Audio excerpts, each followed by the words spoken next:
Europe Midi. Romain Desarbres. Toute la journée sur Europe 1, on évoque ensemble le pouvoir d'achat, qui est un des sujets qui nous inquiète le plus. Il y en a d'autres, mais c'est un des sujets prioritaires. Et cette question, faut-il augmenter les salaires ? On en parle avec vous au 39-21 et avec Laure Lavalette, porte-parole du RN. Rebonjour, comme on dit, Laure Lavalette. Vous nous accompagnez aujourd'hui. Sur les questions de pouvoir d'achat, déjà, qu'est-ce que vous proposez, vous ? Le pouvoir d'achat, ça a quand même été un des piliers, vous savez bien, de la campagne de Marine Le Pen depuis le mois de septembre, parce qu'on est parti du constat que les Français avaient perdu en pouvoir d'achat. Je vous rappelle qu'un Français sur 4 ne mange pas à sa faim, que cet hiver, les Français ont dû choisir entre se chauffer ou manger. Et du coup, nous avions des mesures tout à fait simples que les députés du Rassemblement national... Les Français, tous les Français ont choisi soit le chauffage... Bon, ils ont peut-être évidemment beaucoup, tout le monde fait attention, on baisse un petit peu d'un degré. Bon, ça, voilà. Non, mais c'est pas baisser d'un degré. Il y a quand même des gens qui devaient choisir vraiment entre dîner le soir. Quand vous avez un Français sur 4 qui mange pas à sa faim, je peux vous dire que pour ces Français-là, c'est quand même pour lesquels on se bat. Vous dites les Français, certains Français. Enfin, on a tous perdu en pouvoir d'achat, globalement. Nous avions des mesures, vous savez, tout à fait concrètes, ne serait-ce que plus de TVA sur le panier des 100 produits de première nécessité, la baisse, la proposition phare, et qui était soutenue aussi, souvenez-vous, par celle de passer la TVA de toutes les énergies, l'électricité, le gaz et l'essence à 5,5%, ce qui permettait de rendre à peu près aux Français entre 200 et 300 euros par mois, et ce qui donnait un peu d'air. Sauf que arrive la question... Qui paye ? Parce que quand on baisse la TVA, évidemment, de 20 à 5%... ça vaut 12 milliards. Vous savez, c'était tout à fait chiffré. Des économies, nous avions expliqué comment nous les ferions. Vous savez bien qu'il y a une fraude fiscale et sociale qui est absolument colossale. Confère les déclarations de Charles Pras, qui sait exactement de quoi il parle. On aurait aussi fait, évidemment, si nous avions été élus, des économies sur la politique migratoire. Il y avait 16 milliards, par exemple, qui étaient chiffrés. Donc, tout est une question, vous savez, de volonté politique, de savoir comment est-ce qu'on dépense l'argent des Français. Nous avions envie, nous, de le dépenser pour qu'ils retrouvent du pouvoir d'achat. Sur la question des salaires, est-ce qu'il faut augmenter les salaires ? Vous avez entendu Carole Ferry, la chef du service économie dans le journal. Il y a du bon et du mauvais, c'est-à-dire que ça peut être dangereux d'augmenter trop les salaires et de façon uniforme parce que ça crée de la demande, il y a de la demande, donc ça fait monter les prix. Si ça fait monter les prix, il faut augmenter encore plus les salaires et c'est sans fin. Ça, c'est certain. Et d'ailleurs, tous les chefs d'entreprise qu'on a vus quand même pendant la campagne nous disaient bien que d'augmenter le SMIC comme ça, c'était la faillite assurée des TPE-PME, qui sont quand même évidemment le poumon de notre économie. Marine Le Pen, sur le coup, avait une mesure tout à fait simple. Souvenez-vous, c'était d'augmenter de 10% les salaires dans une entreprise, quand tous les salaires sont augmentés, de ceux qui gagnent jusqu'à 3 fois le SMIC. Et cette augmentation aurait été exonérée de charges pour l'entreprise. Donc c'était une mesure tout à fait incitative, qui était gagnante-gagnante, puisque le salarié gagnait plus d'argent, son travail payé à un juste prix, sans que l'entreprise en fait soit pénalisée. Et ça nous paraissait, si vous voulez, une mesure qui en plus touchait les classes moyennes, les classes de ceux qui gagnent juste aussi un peu au-dessus du SMIC, et qui permettait de remettre la valeur travail aussi au centre de notre société. Parce que quand vous êtes un couple avec plusieurs enfants, que vous êtes 2 à travailler, que vous n'arrivez pas à aller au cinéma parce que ça coûte trop cher, typiquement j'ai amené 3 de mes enfants au cinéma la semaine dernière, nous étions 4, j'en ai eu pour 48,50 €, ce qui est quand même juste colossal dans le budget d'une famille. On le racontait tout à l'heure, le SMIC étant à 1 302 € net. En fait, vous faites coupe rase de tout ce qui est loisir, de la vie en fait.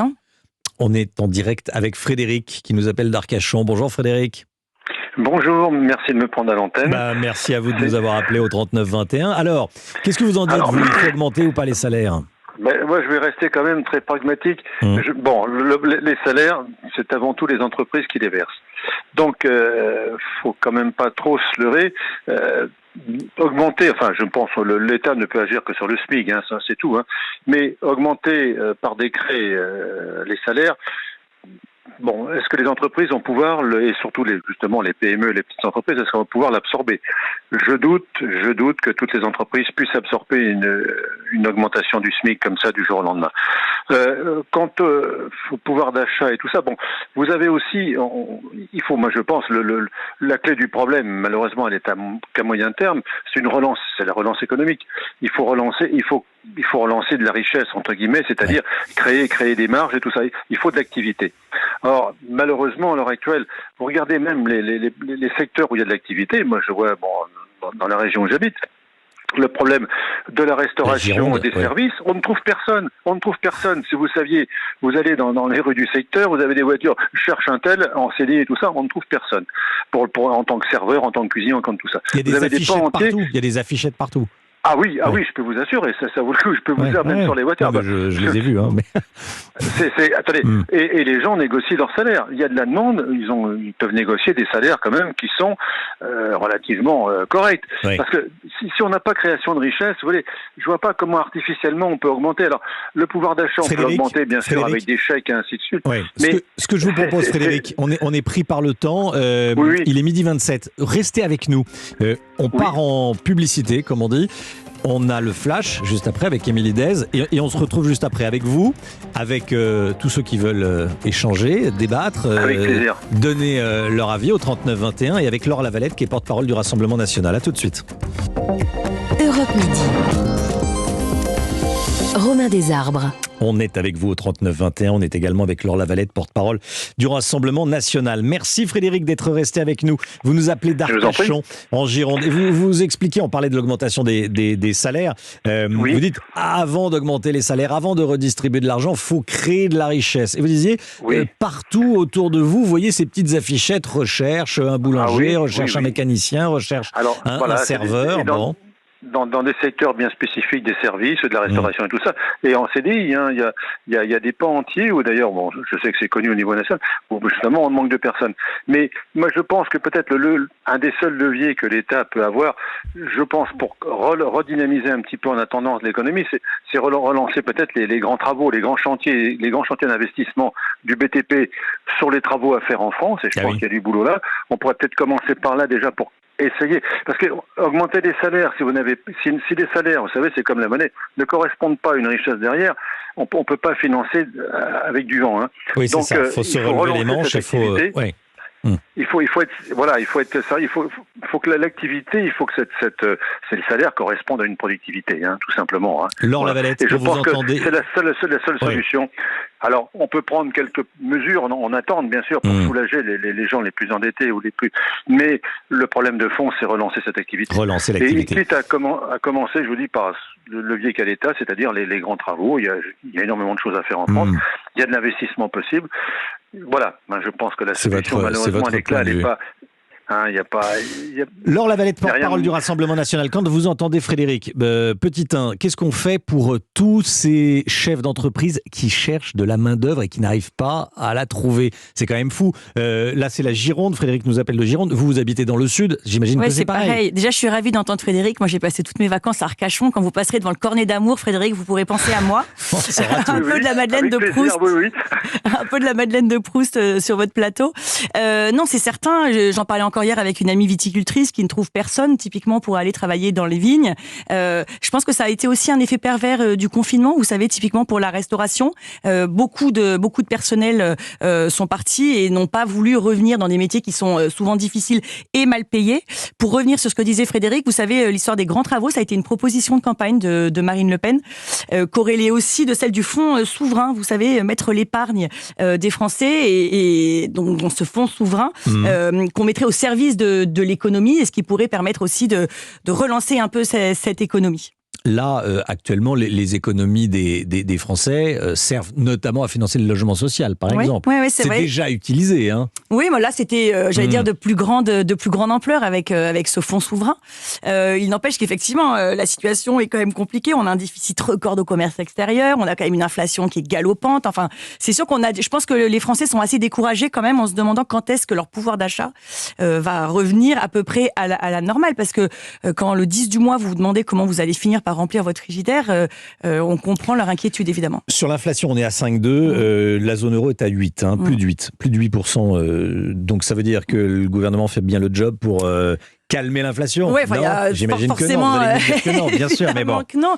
Et puis je vais vous dire, en tout cas, ça se ressent pas chez les ménages, quoi. Quand vous faites votre plein d'essence et que le gasoil si vous passez la frontière, est à plus de 2 euros, les Allemands sont à plus de 8. Ouais, certes. Mais il n'empêche quand même que globalement, ça fonctionne mal et qu'on voit bien que le pouvoir d'achat des ménages est en régression totale quand même depuis 2-3 ans. Ouais. Merci Frédéric de nous avoir appelé depuis Arcachon. Et n'oubliez pas le cornet d'amour. Bon, dis donc, je sais pas ce que c'est, mais c'est des glaces. Gaz. C'est un merveilleux glacier. Très bien. On est dans les Yvelines à présent avec Olivier. Bonjour Olivier. Bonjour, merci de me prendre. Pareil, merci à vous de nous avoir appelés. Je vous pensais qu'il faut augmenter les salaires, vous. Vous êtes cadre financier dans les Yvelines. Oui, je pense surtout qu'on a un vrai tournant, c'est-à-dire que tout repose sur la fameuse classe moyenne, qui n'a de moyenne finalement que le nom. Oui, il faut augmenter les salaires. Maintenant, c'est pas l'État qui augmente les salaires, c'est les entreprises. Donc il faut voir aussi l'état de nos entreprises. Quelles sont les marges de manœuvre que l'État peut avoir? Moi, je pense qu'il faut tout faire pour faire du déblocage. Tout ce qui est intéressement et participation, il faut pouvoir laisser les salariés débloqués et non soumis à l'impôt. Vous avez des plans d'épargne retraite qui existent. Je pense que, vu le contexte aujourd'hui international, vu la crise qui est dure et qui va être encore plus dure dans les années à venir, je pense qu'il faut permettre tous les dispositifs d'être enclenchés. Il faut débloquer l'argent qui est bloqué, quoi. C'est ce que vous nous dites, si je vous comprends bien. Oui, grosso modo, c'est très bien résumé parce que c'est exactement ce que je pense. Voilà, c'est exactement ça. Je pense que c'est une des solutions. Alors je ne sais pas si ça coûte extrêmement cher à l'État ou pas, mais en tout cas, c'est une des solutions, à mon avis, qu'il faut privilégier parce que les marges de manœuvre de l'État sont réduites et les entreprises aujourd'hui, je ne sais pas si elles sont en capacité d'augmenter les salaires. Et une dernière chose pour faire court, je pense aussi qu'il y a un devoir d'exemplarité, c'est-à-dire que les grands patrons ne peuvent plus non plus s'augmenter de la même manière qu'ils le faisaient avant. Il faut qu'il y ait un équilibre au sein des entreprises. Dans un rapport de combien alors ? Je peux pas le dire, sinon on va m'accuser de faire campagne pour d'autres. Ouais. Mais en tout cas, et c'est pas du tout ma sensibilité politique, mais je crois qu'il faut trouver un équilibre pour que le salarié ait le sentiment aussi, il mérite aussi une augmentation de salaire quand on voit certains patrons s'augmenter de manière significative. Enfin, ce rapport-là, il est aujourd'hui. Alors parfois, ça correspond à une vraie création de richesse. Parfois, c'est décorrélé. Bon, effectivement, il y a donc il y a un équilibre à trouver. Olivier, on est riche à partir de quel niveau de revenu? Tiens, alors je vous pose la question parce qu'il y a une enquête de l'Observatoire des inégalités. On est riche, selon vous, à partir de quel niveau de revenu? Tiens, pour un couple avec 2 enfants. Eh ben, j'en sais rien. Ce que je sais, c'est que aujourd'hui, j'ai 3 enfants. Si je prends le revenu, on doit être quelque chose à 6 000, 7 000 euros peut-être, si je calcule tout bien. Eh ben, c'est pas facile. Oui. Vous êtes avec votre femme et 2 enfants, c'est ça? Et 3 enfants. Et 3 enfants. Et ils mangent beaucoup, ces 3 enfants. Ils mangent trop, même. C'est le problème des enfants, ça. Exactement. Donc ça coûte cher. Et dernière chose, quand vous prenez un couple qui a le premier enfant, tout le monde sait que le premier enfant coûte extrêmement cher, parce qu'il y a tout à acheter. Voilà, c'est des choses concrètes où j'ai l'impression des fois qu'on a des élus un petit peu décalés. Il y a plein de petites choses à faire qui sont très anecdotiques, mais qui au final donnent du pouvoir d'achat aux Français, à mon avis, quoi. Couple avec 3 enfants, selon l'Observatoire des inégalités, couple avec 3 enfants, on est riche à partir de 8 817 euros net. Encore un petit effort et je serai milliardaire. Donc ça dépend où l'on habite aussi, je pense. Ça dépend aussi où l'on habite. Si vous gagnez 8 000 euros dans la Creuse, vous n'avez pas le même pouvoir d'achat que si vous gagnez 8 000 euros à Paris. Évidemment. Merci beaucoup Olivier de nous avoir appelés. Laure Lavalette, tiens, je vous pose la même question. On est riche à partir de quel niveau de salaire pour un couple avec 2 enfants? J'ai les mêmes chiffres que vous venez de me les donner. Oui, non mais vous, qu'est-ce que vous pensez? Une fois, je pense que... Ça, c'est l'Observatoire des inégalités, vous n'êtes pas l'Observatoire des inégalités. La vraie question, c'est de savoir à partir de combien est-ce qu'on vit simplement dignement et est-ce qu'on vit de son travail. Encore une fois, quand vous arrivez à finir, à boucler le mois sans être à découvert et qu'entre-temps, vous avez pu faire un cadeau d'anniversaire à vos enfants et aller une fois au cinéma ou au resto, c'est plutôt sympa, sauf que ça, c'est plus la vie des vrais gens. Et je voulais revenir aussi, on n'en a pas parlé, mais vous vous souvenez de cette fausse bonne idée de la prime dont a parlé Emmanuel Macron en disant il y aura des primes. Elle a été triplée. On peut bien sûr, mais la prime, quand vous allez voir votre banquier, votre banquier, il regarde pas la prime. Donc ça veut dire que quand vous voulez faire un emprunt, quand vous voulez acheter votre logement ou même quand vous allez voir un bailleur, il s'en fiche de la prime. Donc en fait, c'est là où tout repose quand même sur les c'est salaires. plus souple pour le chef d'entreprise, parce qu'une augmentation de salaire, on peut pas revenir dessus. Une prime, on peut la donner une année et pas l'autre. Mais je pense que l'effet pervers, c'est aussi de vous dire, ok, je te donnerai une prime, mais du coup, je t'embauche un peu moins cher. Donc en fait, est-ce que c'est vraiment gagnant-gagnant ? Je ne pense pas. Et surtout, je vous dis, c'est handicapant pour la vie quotidienne. Le salaire, c'est mieux, ça c'est sûr. C'est évidemment mieux. Pour l'exemple précité, notamment pour un prêt immobilier, un prêt pour s'acheter une voiture, après la consommation, le salaire. On est d'accord. Exactement. Ouais. Donc c'est quand même un effet pervers. On a l'impression que c'est une bonne idée, mais c'est une fausse bonne idée. 12h42, restez bien avec nous. Il y a encore beaucoup de sujets à aborder. Évidemment, l'école du futur. Tiens, plus de responsabilité, plus d'autonomie pour les établissements. Emmanuel Macron veut généraliser cette expérience testée à Marseille. Il veut la généraliser dans les prochains mois partout en France. Bonne ou mauvaise idée ? Puis on va revenir sur ce qu'a dit Gérald Darmanin hier. Est-ce qu'il vous a convaincu ou pas ? Vous appelez le 3921 et on en parle. À tout de suite. Pour intervenir et dialoguer avec Romain Desarbres sur Europe 1, un seul numéro, 3921, 50 centimes la minute.